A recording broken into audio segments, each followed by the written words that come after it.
Hey guys, I'm Janet on occasion, and today we're playing another Total War Warhammer 2 Battle Replay. You know, I'm just going to say Warhammer 2 Battle Replay now. It's so much shorter. It's a very long title, you know? You don't get a nice snappy introduction. I mean, look how much this has been derailed. So anyway, I've brought the Dark Elves, which is always fun. So, here, I'm against the Lizardmen. I'm not really comfortable with the Dark Elves against the Lizardmen yet. I'm not really sure what the best stuff to bring is just yet, quite honestly. But, I mean, this worked out alright, I think. You know, I've got a few tricks in here. So, I brought Malekith, and he's got all the spells. Because, frankly, I'm not really used to the spells yet for Malekith. So I decided to just bring all of them. And I can just play around with them, see what works where, and, you know, give me a lot of utility. But it's very expensive to bring all the spells on a Lord. So he's like, you know, worth 3,000 or something? Maybe 350? I'm not sure. Anyway, so, very expensive. But very useful. It's Malekith, you know, he's a boss. So, in the front line, I have Bleak Swords, just 2 units, and I've got 3 units of Dread Spears. And I've got 2 units of Dark Shards, so great armor piercing for them, great for taking out dinosaurs. I've also got 2 Witch Elves, which are basically, you know, instead of Net of Amatok, frankly. You attack stuff with them, they go out of control, and they'll be there until either they or the Witch Elves are dead, which is amazing. And it does lower their melee defense as well, which is pretty great. So, especially if you know, back up a unit, so you get, you know, your Witch Elves and Spearmen on cavalry. You know, they'll get stuck on the Spearmen. And then Spearmen can fight them all day, and they don't have to worry about as high melee defense, so it's really useful. So also, in the back here, I have a Blackguard of Nagarond, just amazing dinosaur killer. These guys can kill big dinosaurs all day, and that's what I'm hoping they'll do. They are a big target, though. You know, they will get focused down. People will do that. So just the 1 unit, it's kind of scary. It might just get wiped out before I get to the front line, which is something you've got to just, you know, deal with, I suppose. Also, I've got 2 units of Cold One Knights. These are the cheaper Cold Ones. These aren't the Dread Knights. These are the cheaper ones with anti-large, which I think is, you know, fair enough if I'm against Lizardmen, right? Just get anti-large and save yourself some money for, you know, another unit of Spearmen or something. It's great. So, here, Malekith is actually chasing off these Pterodon Riders already, because, you know, look at that. He's already doing a fair bit of damage to these guys. He'll start shooting at Malekith, which is very annoying, but that's fine. He can take it, frankly. That guy's got so much health. Actually, I say that, it's only 5,500, and only 80 armor. Somehow, he seems to have more. He doesn't seem to take much damage. So anyway, for the rest of his line, so you can see he's got some Cold One Riders and some Feral Cold Ones. So, one-on-one, you know, against my Cold One Knights, I don't think they can win. I think I have the advantage there. But, you know, they're going to give me a run for the money.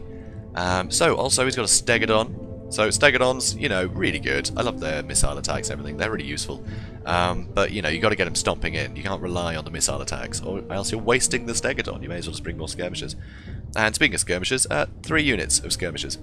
He's also got 2 skink cohorts. Nice, cheap, and cheerful.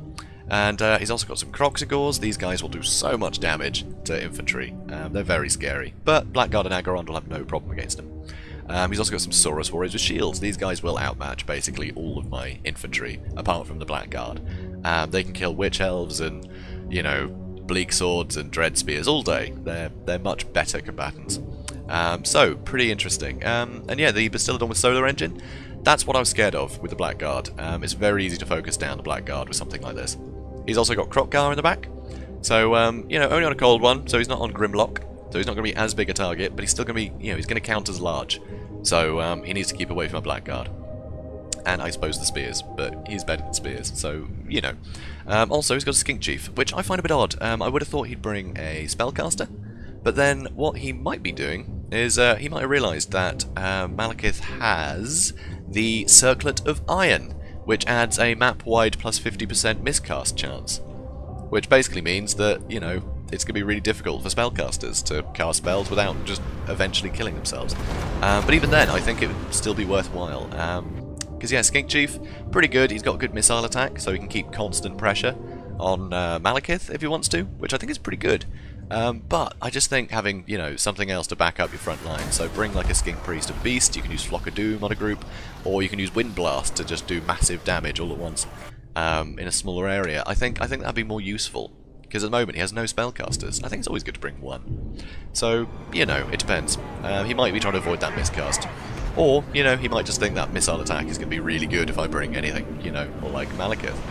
So I'm taking a fair bit of damage there, but it's worth it because I get a brilliant Noxious Breath on these Temple Guards. Do just a ton of damage against such a high value target. And so far, he hasn't been shooting at my Black Guard, so that's really good.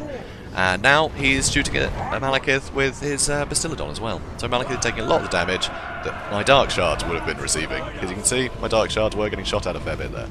Here, annoyingly, they decided to try and go for the Pterodon Riders, so obviously it messed up. So here, not a great charge from me, but you can see I still won that, you know, when you look at the damage. I am winning that engage, sort of. I mean, now not so much, but then he's got 2 units to my 1. But here, the Witch Elves are coming, they're basically going to get stuck in place now, and I've got spears, more anti-large, you know, knights there.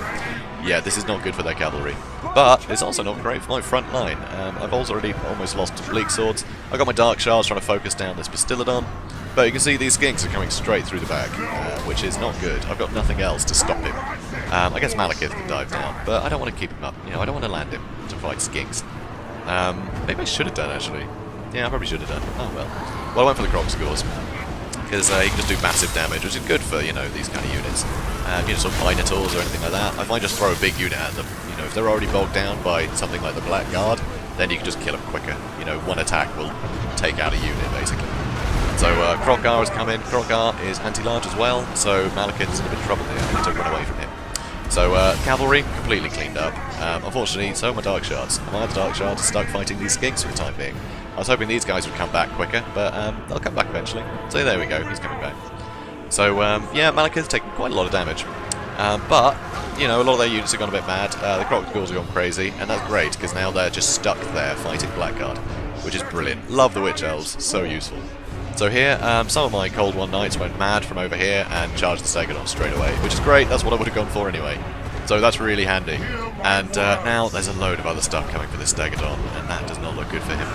So here though, they are slightly winning this fight against my Dark Shards, but now I do finally get some Bleak Swords in, because I need to free these guys up. Oh, I'm pretty sure over here I did use a Blade Wind, actually.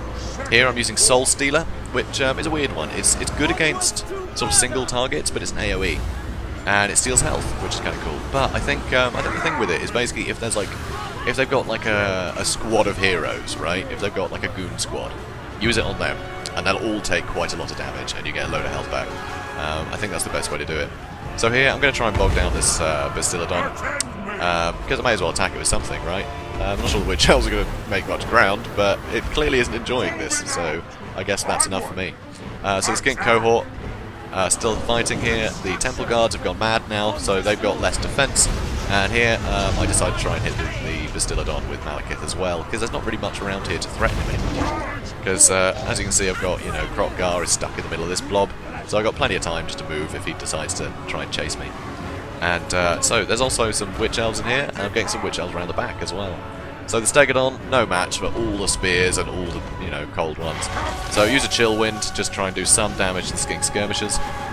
Here, you know, I've got the Swordsman fighting the Skink Cohort, so that should be alright. I'm not quite sure what these Dread Spears are doing. I think I was setting up a flank and then just never did it. So, whoops. Here, I've got these Dark Shards came back and I sent them straight after the Stegodon, just so I could keep getting damage on it, so, you know, it would stay away from me, basically. So, Kroq-Gar now has gone mad. So that's great news. Absolutely great news from, you know, for me. And here I am surrounded the Temple Guard, not with units that are very good at killing it, but the fact that it's surrounded is going to really help, and it's going to help out these Blackguard. Also, Kroq-Gar's in here, and there's a ton of spears, so that's great. And he's still out of control, because there's still a ton of Witch Elves knocking around. So the Kroq-Gars came back, but they're running again. Unfortunately, I am running out of Witch Elves. They are very squishy. And yeah, a lot of skirmishers, which are going to be good against things like Witch Elves. They're a great counter, actually. So I hit them with a Gaze of Malice. So great little wind attack, completely free, and he gets a few charges. He gets 3 or 4.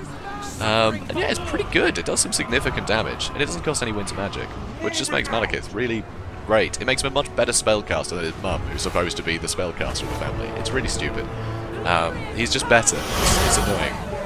So, oh well. So, I'm not sure what that sound was. I must have used something on someone. Huh. Oh yes, of course, I use Power of Darkness, which will injure my own troops. You can use it on yourself, but I tend to use it on fodder infantry, and it just gets me a load of winds of magic back, which is kind of good. But at this point, the Temple Guard and the General are gone, and they just have nothing of high value left anymore. I mean, they did have the Skink, what's it called, the Skink Chief, but yeah, he didn't really do much back there. It was a bit of a shame. So yeah, so that's a win. So that's pretty cool. I wasn't sure, honestly. I wasn't sure how this would go. But I think there are a few mistakes there. Like the Stegodon, you really want to just get that into the front line and start smashing stuff. But he left him right out in the open, and he'd already thrown away his cavalry, so he had nothing to support it. So that Stegodon got a bit wasted, I think. He should have been just charging around the battlefield. Also, you know, sending the cavalry in straight away, I think was a mistake, because it gave me too much of a chance to, you know, counter it. You know, I got to pick exactly what I wanted to use to get rid of them, and that worked out fine. Even one-on-one, though, I don't think he could have won against the 2 Cold One Knights, honestly, which, you know, that's a waste. You don't want to pick a fight that you know you're going to lose. So, slightly miscalculated there, I think. Also, the Skink Skirmishers, I think they did a good job, honestly. They were constantly whittling away at me. I think some of them were a bit out of range later on, though, because I think they were skirmishing away from Malekith as he was probing, you know, towards them. So it would have been good to get these guys, you know, just focusing on the Witch Elves and trying to move around my lines rather than just hanging in the back, because, you know, they're not archers, right? You know, they don't have that arc of fire, and, you know, you don't want them safe in the back. You just want them to get involved, you know, sort of behind the enemy lines and things. You wanted to get shots in the back, stuff like that. So, bit dangerous, though, because he had no cavalry to protect him from my cavalry at that point, which was a bit... Yeah, that would have made it very difficult. Also, the Skink Chief, I think he was too far back to keep constant pressure on Malekith, honestly. That damage could have really added up, and I would have had no choice but to deal with him. But, yeah, with him just back, you know, at the back of the map where I didn't need to deal with him, he didn't get a lot of value. I mean, only 13 kills, so that's not great, unfortunately. But, you know, he had some good stuff going on here. But I think he just picked the wrong fights in a few places. And, you know, and he didn't pick any fights with the Stegodon. He should have just charged him in, you know, have him smash things. Causes terror as well. So, you know, having that in the front line, my front line would have broken. And I think when Murderous Prowess would have triggered, half of my guys would have been running in the other way. You know, running in the other direction, which would have been, you know, just so useful. Then he could have got, you know, a really good surround on my Black Guard, done a load of damage to them. You know, there's a few things he could have done differently, I think. But it is tough, though. Malekith is an absolute trooper. He can do so much damage with all his spells. You know, just huge damage. And also, he's on a dragon. He can do massive damage in melee. So, he's a very good lord. He just seems the obvious pick for the Dark Elves at the moment. A lot of the time, I bring a, you know, just like a Dreadlord or something on foot to make him, you know, less of a big target, but and cheaper, honestly. And, you know, then I can bring some other heroes, because I think, you know, the cost of Malekith, you can basically get, like, a cheap Dreadlord and a K-Knight Assassin and a Sorceress. You know, it's pretty crazy the amount of value you can get. You know, Malekith is very expensive. But still, you know, Witch Elves did their job, which is great. Blackguard Nagaron did their job, fighting big stuff, or elite stuff. You know, it was either Temple Guard or, you know, Kroq-Gars, so they did a great job. You know, Dark Shards, not so many kills, but they were shooting at, you know, big targets for most of the time. These guys were once clearly fighting the Skinks, so, you know, they managed to rack up some kills in melee. So, yeah, it's pretty cool, though. I think it went okay. I think, you know, the spears and swords and things, you know, they did enough. They held the line enough. And it helped me trigger Murderous Prowess, which is always fun. So, yeah, I think it went alright. So, guys, let me know what you think in the comments below. If you like this video, click like. It's quite intuitive, but, you know, I'd appreciate it. So, you know, if you want me to be happy, that would be lovely. So, guys, and if you haven't subscribed yet, then please think about subscribing. Then, you know, you can get alerted to my videos every day, because I do battle replays every day. At least that's the intention. You know, I might have a heart attack or get hit by a bus or something, but, you know, unless that happens, then, yeah, expect daily battle replays. So, guys, I suppose I will see you in the next video. Have a good one, guys.